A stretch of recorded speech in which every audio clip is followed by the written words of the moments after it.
but I do have reservations. So it's interesting. For you, it doesn't affect me at all. But if it was one of my kids, I would be more concerned.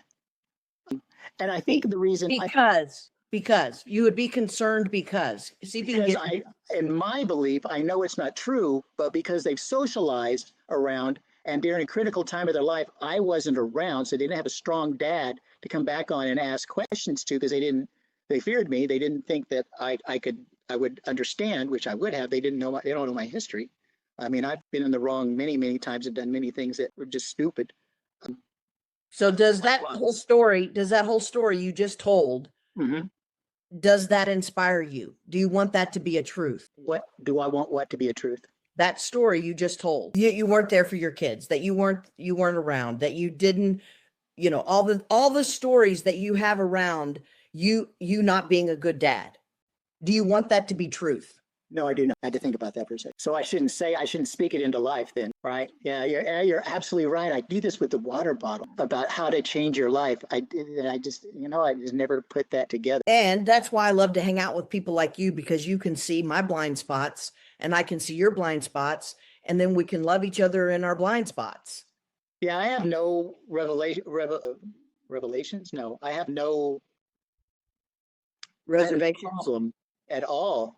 Even if you're still gay or not gay, it doesn't matter to me because I love you for who you are. And it's interesting how that affects me, doesn't affect me, but with the kids, I have a more difficult time. Although I'm seeing a little bit, but well, here's my thought process on this. I know for a fact that my daughter, I shouldn't have said that, but oh well, I did already. One of my daughters, I have two, so had a very abusive relationship back in fifth grade. And we had to call the principal. It was not physical, but there was a lot of hate in there and it affected her. And she did date a little bit more guys, more for a while, but it was quick and fast and in and out, right? It's like, no, I don't want this guy. I don't want this guy. I don't want this guy. And then she met a kind of the same story as yours. She met a girl that she liked and didn't know she was gay. And then, like, after she got to know her and they were good friends, she said, "Hey, I'm gay." And that's when she said, "Oh, well, I must be gay too." So that's not the same, right? That you're all your life until about like eighth grade, maybe not, you were straight as an arrow. And then you decide to change. And here's the thing, when she's upstairs playing her game, she's never talking to a female. It's always males. And so my fear is that because women are the most depressed. They have the most depression out of anybody.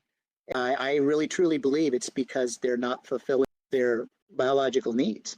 And it's not that women. You're a prime example. Women can be successful, just as successful, even more successful. Oh, look at Oprah. How many people make more money than Oprah? Okay, so but it's my fear is that she will not ultimately be happy. I know she's not. She goes to therapy every week.